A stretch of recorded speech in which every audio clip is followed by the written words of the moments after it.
सभी को जय मसीह की। प्यारे मेरे भाइयों, आइए हम छोटी सी गीत गाते हुए प्रभु यीशु मसीह को महिमा करेंगे, स्तुति प्रशंसा करेंगे। ये गीत जो है डॉक्टर अद्दंकी रंजित ओफिर पास्टर जी ने लिखा है। अपोस्टल है, प्रॉफिट, हैदराबाद से परमेश्वर का सेवा में वो आज भी सेवा कर रहा है। दुनिया भर में 1200 से ज़्यादा कलीसिया उन्होंने स्थापित किया। 800 से ज़्यादा पासवानों को उन्होंने अभिषेक देते हुए और उन्हें सेवा में चला रहा है। आइए हम गाते भजन करूँ मैं जगदीशा श्री ईसा मेरे मुक्ति प्रदाता। भजन करूँ मैं जगदीशा श्री ईसा मेरे मुक्ति प्रदाता। शरणु शरणु महा परम पिता प्रभु, शरणु शरणु महा परम पिता प्रभु, महिमान्वित चिरजीवनिधि। भजन करूँ मैं जगदीशा श्री ईसा मेरे मुक्ति प्रदाता। विमल शराफ दूत गण सब निहर न पाए, आगम्य ज्योति तू पाप हमारे हरन मसीह हुए, क्रूस पर भली दान प्रभु जी। शरण शरण महा परम पिता प्रभु, शरणु शरणु महा परम पिता प्रभु, महिमान्वित।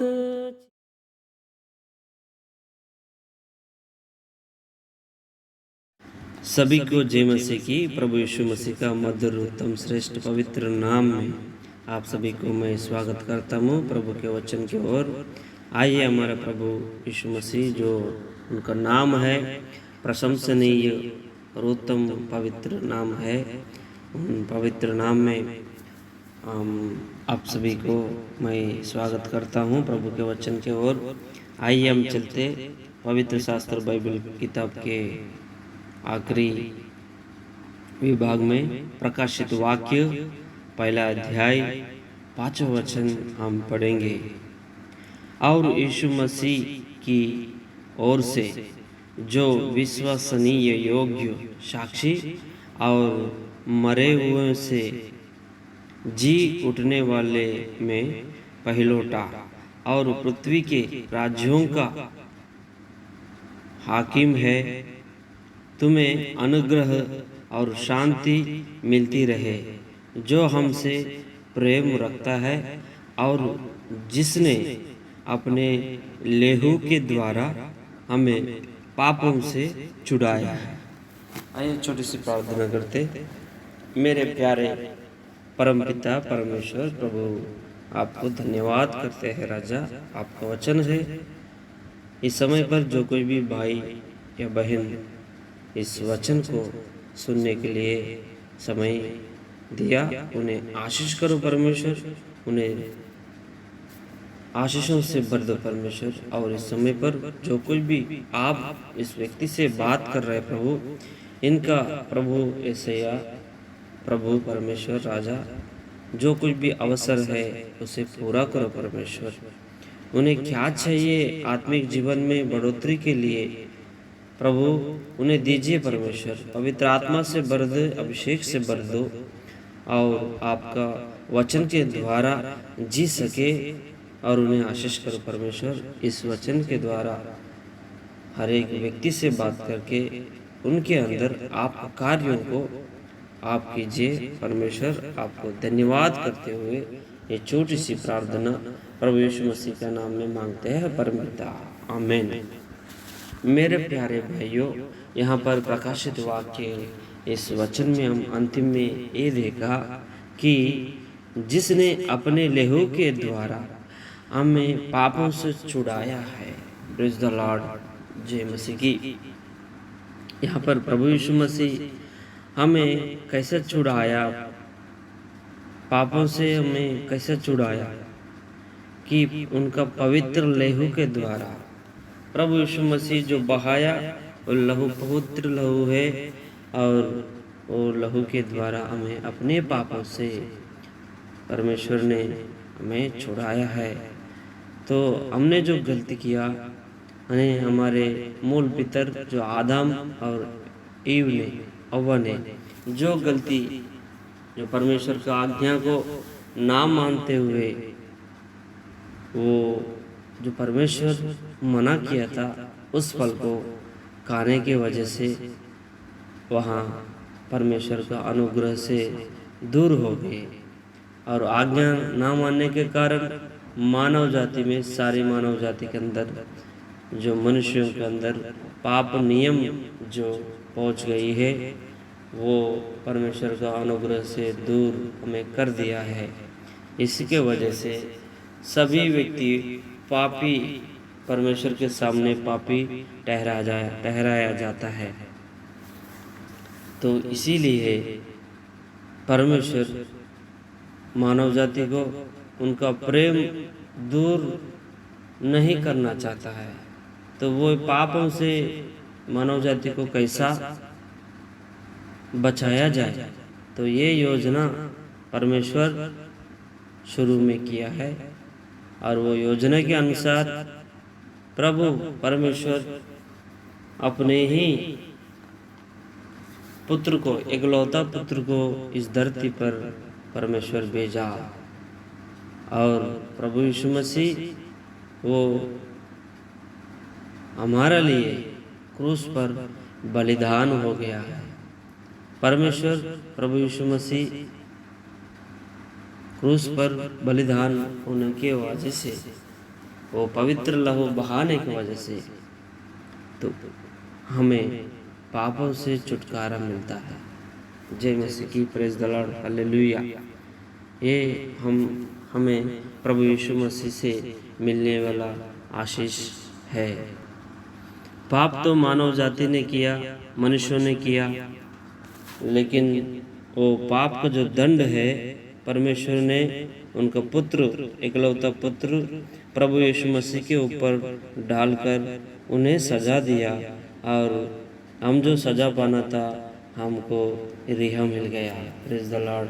कैसा है, तो ये देखिए, अब रोमी पत्री में हम एक वचन को देखेंगे, 8वां अध्याय 4 वचन से मैं आपके सामने रखता हूँ। इसीलिए कि व्यवस्था की विधि हम में जो शरीर के अनुसार नहीं वरन आत्मा के अनुसार चलते हैं पूरी की जाए। यहाँ पर हम अभी शरीर के अनुसार नहीं, आत्मा के अनुसार व्यवस्था का जो विधि पूरी की जाने की बात कर रहा है। ये कैसा हो गया, तो ये सामने हमारा 3रा वचन में हमको इस वचन के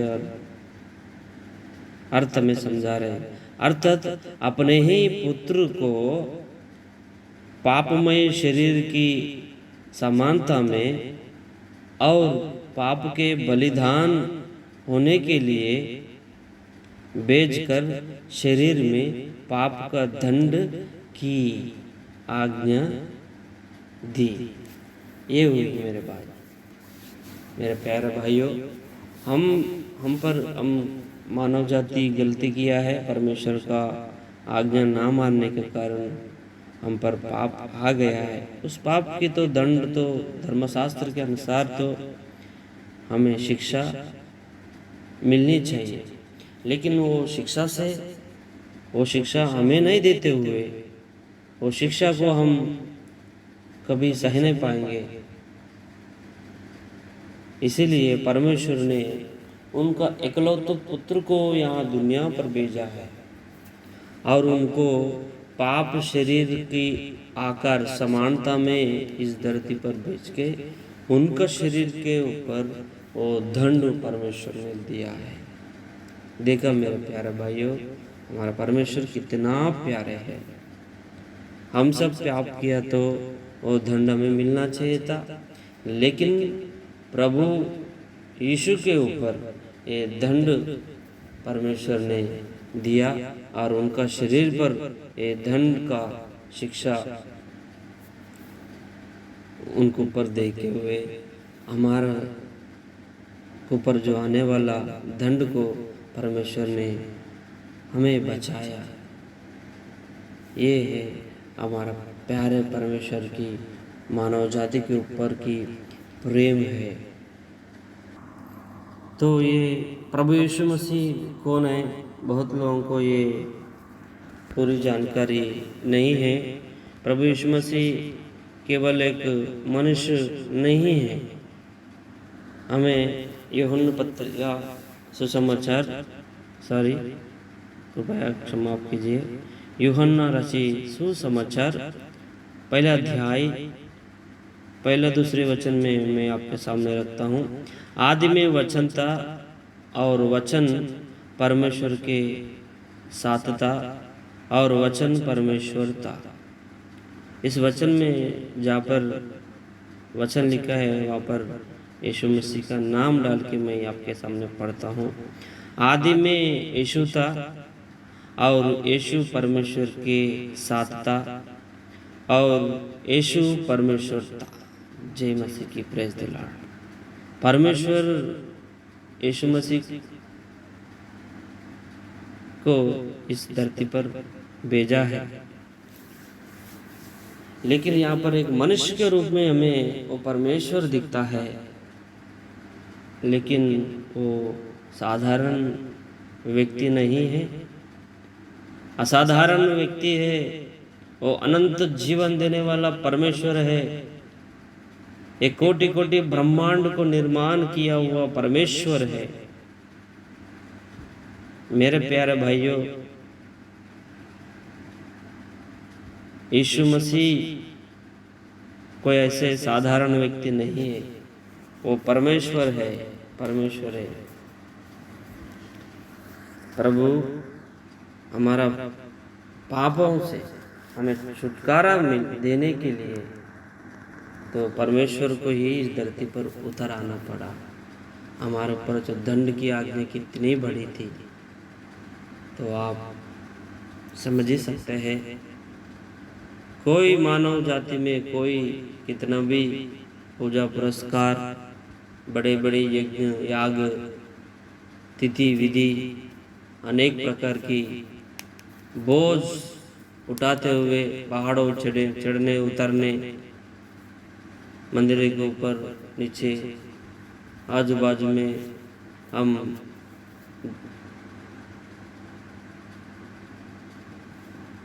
परलू करने में और नदियों में डुबकी लगाने से या हम तपस्या करने से, अलग अलग विधि से, अलग अलग प्रकार के जो साधना करने से हमें मुक्ति नहीं मिलती है। मेरे प्यारे भाइयों, ये बात को आपको अच्छी तरीके से समझना है। अगर हमें ये सब करने से मुक्ति मिलता है तो प्रभु यीशु मसीह को ये दुनिया में आके वो क्रूस पे वो भयंकर दंड पाते हुए क्रूस पे मरने का आवश्यकता नहीं है। ये सब करने से हमें मोक्ष या मुक्ति नहीं मिलती है, स्वर्ग लोक नहीं मिलती है, परम पिता के पास हम जा नहीं सकते हैं। इसलिए वो शिक्षा तो पाना ही होगा। तो हम वो शिक्षा सहने के योग्य नहीं है। हम शिक्षा वो सहेंगे तो भी हमारे अंदर पाप का नियम है। वो पाप का नियम में हमारा खून भी पाप हो गया, वो अपवित्र खून हो गया। वो अपवित्र खून लेके हमें छुटकारा नहीं मिलता है। प्रभु यीशु मसीह जो क्रूस पर बहाया, उस लहू को बाइबल की वचन ये कहती है कि वो परमेश्वर की लहू है। Praise the Lord, hallelujah. परमेश्वर का लहू को अपने देह के अंदर वो लेकर के आया है इस धरती पर, हमारा तुम्हारा सबका पापों का, सारी मानव जाति के पापों के लिए छुटकारा देने के लिए, पापों से छुड़ाने के लिए प्रभु यीशु मसीह उनका पवित्र लहू उस क्रूस पर बहाया। इसलिए इस पवित्र लहू बहाने की वजह से हमें छुटकारा मिलता है, मोक्ष मिलता है। हमारे पापों से, हम पाप के बंधनों से हमें छुटकारा मिलता है और परमेश्वर का अनुग्रह इस रीति से हमारे ऊपर आ जाती है। Praise the Lord, hallelujah. जो परमेश्वर मानव जाति को देखते हुए वो एक टाइम पे ऐसा उनके दिल में आया कि मैं इस मानव जाति को क्यों निर्माण किया। ये सारे इनका सोच और विचार हमेशा पाप से भरा रहते हैं, लेकिन प्रभु यीशु मसीह का लहू से हम अपने पापों से शुद्ध कर लेता है, तो यही मानव जाति परमेश्वर को प्यारा लगने लगती है। Praise the Lord, hallelujah. ये हमारा यीशु मसीह ने मानव जाति के लिए किया ये आश्चर्य कार्यों में से ये एक है। देव मस्ती की, प्रेज द लॉर्ड। ये यज्ञ जो है सारी मानव जाति के लिए बलिदान हुआ है वो परमेश्वर, इसलिए वो परमेश्वर कह रहा है, बोझ से दबाए हुए सारे मानव जाति के लोगों मेरे पास आओ, मैं तुझे शांति दूंगा, मैं तुम्हें छुटकारा दूंगा, मैं तुम्हें इस नरक की और जो जाने वाले सारे मानव जाति को मैं मोक्ष के ओर लेके जाऊंगा। ये परमेश्वर कहते हैं। ये मत्ती रचित सुसमाचार 11वां अध्याय 28वें वचन में, हे सब परिश्रम करने वालों और बोझ से दबे हुए लोगों मेरे पास आओ, मैं तुम्हें विश्राम दूंगा। ये सारे बोझों से परमेश्वर प्रभु यीशु मसीह छुटकारा देगा, ये प्रभु कह रहे हैं। कुछ लोग ये कहते हैं कि हम क्यों आए, यीशु मसीह बुला गया तो बुलाने दो, हम क्यों आए, वो हमारा परमेश्वर थोड़ी है, वो अमेरिका का परमेश्वर है, वो अफ्रीका का परमेश्वर है, वो इंग्लिश लोगों का परमेश्वर है, वो ब्रिटिश वालों का परमेश्वर है। ये लोग अज्ञानी हैं, अज्ञान में बात कर रहा है। सारे मानव जाति एक मूल पितर से, एक मूल व्यक्ति से हम सब उत्पन्न होते हुए इतने सारे बढ़ गए, देश देश हम बढ़ गए, तो या परलोक में भी ऐसा अलग अलग स्वर्ग, अलग अलग जगह पे परमेश्वर होगा क्या? नहीं होगा, नहीं होगा। सारे मानव जाति एक मूल पितर से आया है, तो सारे मानव जाति के लिए इनका निर्माण करता है, वो भी एक ही होना चाहिए। ये नहीं सोचते हैं कि ये हमारा परमेश्वर नहीं है, ऐसा बोलते हैं। नहीं, जो सारे वेद या पुराण, आखिरी में पुराने जो कुछ भी धर्म ग्रंथ हो, उस सभी धर्म ग्रंथ के जो अनुसार है, खून बहाया जाना बहुत आवश्यक है। बिना खून बहाए पापों से शुद्ध नहीं हो सकता है। इसलिए हमारे मूल पितर है वेद महर्षि भी ऐसा अलग अलग यज्ञ किया है, गोमेद, अजामेद, अलग अलग प्रकार की अश्वमेध, अलग अलग प्रकार की यज्ञ किया है, बलिदान किया है, खून बहाया। वो खून बहाने से ही मुक्ति मिलेगी करके वो लोग जाना है, लेकिन वो सारी अलग अलग हमारे बाइबल में भी देखेगा तो पुराना नियम में कई प्रकार की पशु और पक्षी जंतु जाति को अपने पापों से छुटकारा पाने के लिए वो लोग भी बलि दिया है। लेकिन वो सारी जो बलि है, यज्ञ है, ये सारी एक सादृश्य दुष्टांत है। दुष्टांत यानी प्रभु यीशु मसीह का जो असली यज्ञ होने वाला था उसका सादृश्य दुष्टांत है। और प्रभु यीशु मसीह आया, वो असली यज्ञ, असली असली जो यज्ञ उन्होंने किया है उसके बाद हमको कोई वापस अभी बलिदान अलग अलग जंतु जाति को पशु पक्षी को बलिदान देना जरूरत नहीं है। वो सारे दृष्टांत के रूप में परमेश्वर ने और मानव जाति में वो विषय रखा है। इसलिए हमारे मूल पितरों ने वो बलि देते हुए आया, लेकिन अभी सारे वो बलिदानों से अभी हमें कोई ज़रूरत नहीं है। प्रभु यीशु मसीह का बलिदान वो प्रभु यीशु मसीह ने किया है और वो परमेश्वर था, परमेश्वर है, परमेश्वर रहेगा, परमेश्वर वो खुद अपने प्राण दिया। तो ये सारे जंतु जाति को बलि देना आवश्यक नहीं है। मेरे प्यारे भाइयों, जो इस यज्ञ को नकारने वालों को तो क्या दंड होगा। आप सोचिए, एक कार्य परमेश्वर खुद किया, उस कार्य को तुम नकारेगा तो परमेश्वर का अनुग्रह तुम पे कैसा आएगा। मेरे प्यारे भाइयों, आप सोचिएगा एक बार, तो परमेश्वर जो किया इस कार्य को जो कोई भी नकारेगा तो एक दिन प्रभु यीशु मसीह जल्दी आने वाला है। प्रभु यीशु मसीह को जो नहीं स्वीकारेगा उसे नरक की कुंड में जाना होगा, नरक के कुंड में आपको जाना होगा। मेरे प्यारे भाइयों, नरक में भयंकर आग निरंतर जलते रहेगी। उस नरक में हमें नहीं चाहता है आप में से कोई भी उसमें नहीं जाना चाहिए। मार्कुस रची सुसमाचार में 9वां अध्याय और उसमें 48वें वचन को मैं आपके सामने रखता हूँ। जहाँ उनका कीड़ा नहीं मरता और आग नहीं बुझती, नरक में ऐसे होगा। मेरे प्यारे भाइयों, आप नरक से जाने से बच जाए, ये मैं तो चाहता हूँ, मैं तो चाहूँगा, मैं तो आप सभी के लिए प्रार्थना करूँगा। प्रभु यीशु मसीह परमेश्वर है, वो खुद हमारे लिए यज्ञ किया है। उस यज्ञ का जो कोई भी स्वीकारेगा उसे परमेश्वर का अनुग्रह मिलेगा। जो परमेश्वर का इकलौता पुत्र इस धरती पर किया हुआ यज्ञ को जो कोई भी नकारेगा, इनकार करेगा, जो प्रभु यीशु मसीह को इनकार करेगा, वो परमेश्वर का क्रोध उन पे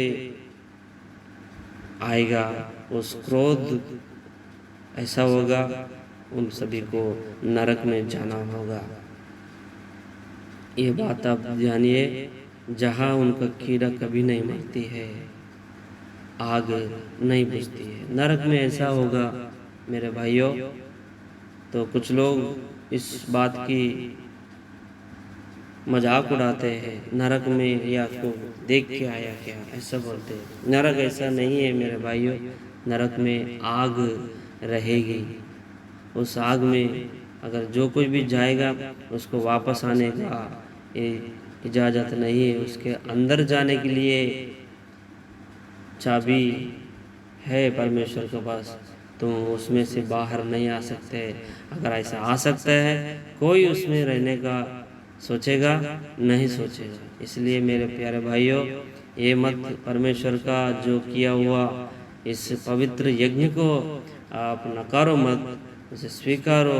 हमारे पापों के लिए, हमें नरक से बचने के लिए परमेश्वर उतराया, तो हमें मुक्ति मिल रहा है। मेरे प्यारे भाइयों, नरक में जो आग है वो भयंकर आग है और उस आग में कोई नहीं जाना चाहिए, मैं ये चाहता हूँ। और इसमें एक सवाल मेरे भाई ने ऐसा पूछा मुझसे कि अब परमेश्वर इतना प्यारा है, तो परमेश्वर मानव जाति के लिए अपने प्राण देने के लिए इस धरती पर आया, तो फिर नरक में इतनी भयंकर आग को क्यों रखा है।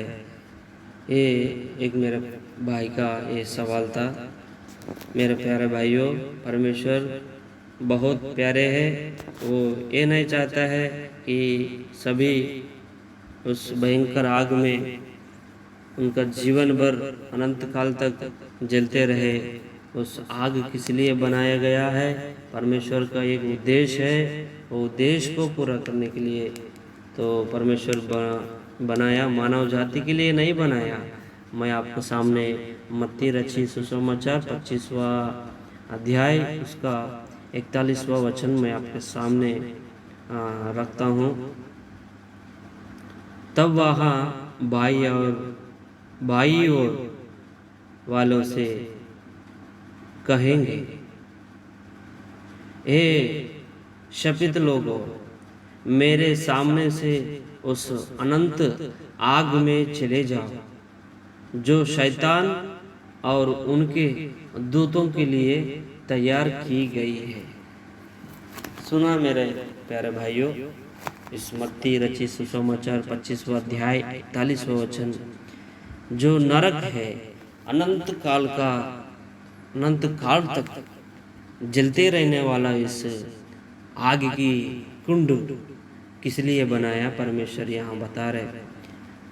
जो इस नरक की कुंड शैतान और उनके दूतों को जलाने के लिए परमेश्वर ने बनाया। शैतान परमेश्वर को ऊपर विरोध करते हुए, परमेश्वर की आज्ञा को जान के हुए परमेश्वर को तिरस्कार किया, उन व्यक्तियों को जलाने के लिए, शैतान को जलाने के, शैतान और उनका दूत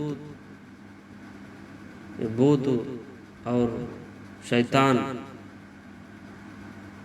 को उस आग में जलाने के लिए परमेश्वर ने नरक की कुंड बनाया है।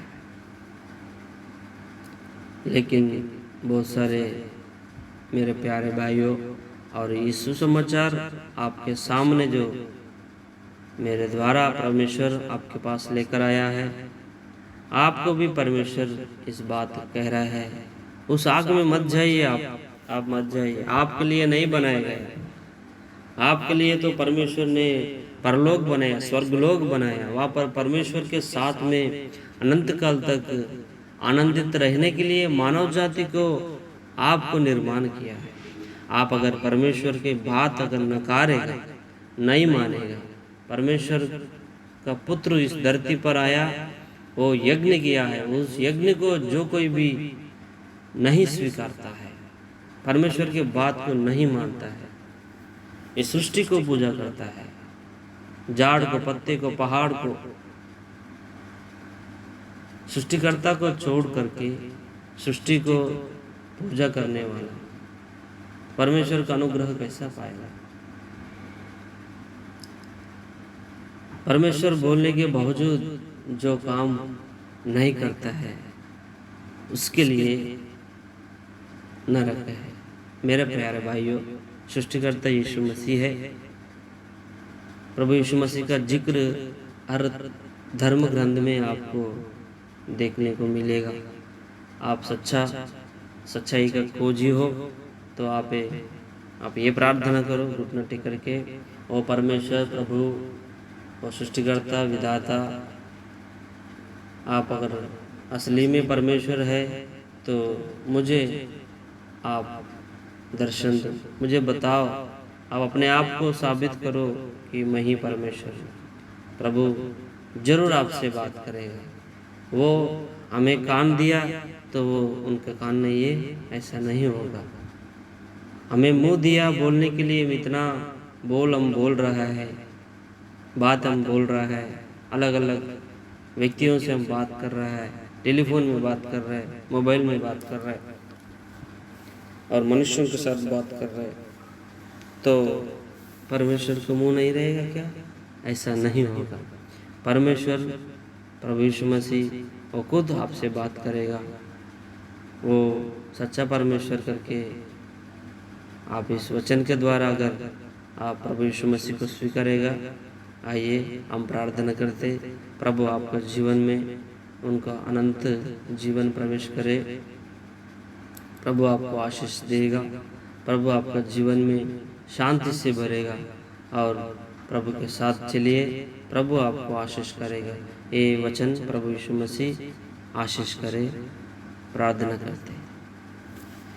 प्यारे पिता परमेश्वर, प्रभु आपको धन्यवाद करता हूँ। राजा, राजाओं का राजा परमेश्वर, आप हमारा अद्भुत परमेश्वर है, सर्वशक्तिशाली परमेश्वर है। आपका नाम को महिमा हो परमेश्वर, आपका नाम को स्तुति हो। इस समय पर जो कोई भी मेरे प्यारे भाई बहनों इस वचन सुना है, आप ही परमेश्वर करके उनका जीवन प्रभु आपके साथ जुड़ सके। प्रभु उन्हें हर एक व्यक्ति के द्वारा आप बात कीजिए परमेश्वर, हर एक व्यक्ति के साथ आप बात करो परमेश्वर। आपका प्रभु आशीष उनके ऊपर बना रहे। आप ही ये सभी से आश्चर्य कार्य करिए परमेश्वर। उनका जीवन में जो कुछ भी समस्या है, सारा समस्या को आप निकाल दो परमेश्वर। हर एक प्रभु बीमारी से उन्हें छुटकारा दो परमेश्वर। सबसे बड़ा बीमारी मानव जाति को पाप का बीमारी है परमेश्वर। उस पाप का बीमारी केवल आपका लहू के द्वारा मानव जाति से निकल जाएगा परमेश्वर। उनका आत्मा को शुद्ध दो, आत्मा में शांति भरो, आत्मा के द्वारा आश्चर्य कार्य करो परमेश्वर। ये छोटी सी प्रार्थना प्रभु यीशु मसीह का मधुर उत्तम श्रेष्ठ पवित्र नाम में मांगते हैं परमपिता, आमीन आमीन। जय मसीह की, प्रेज़ द लॉर्ड।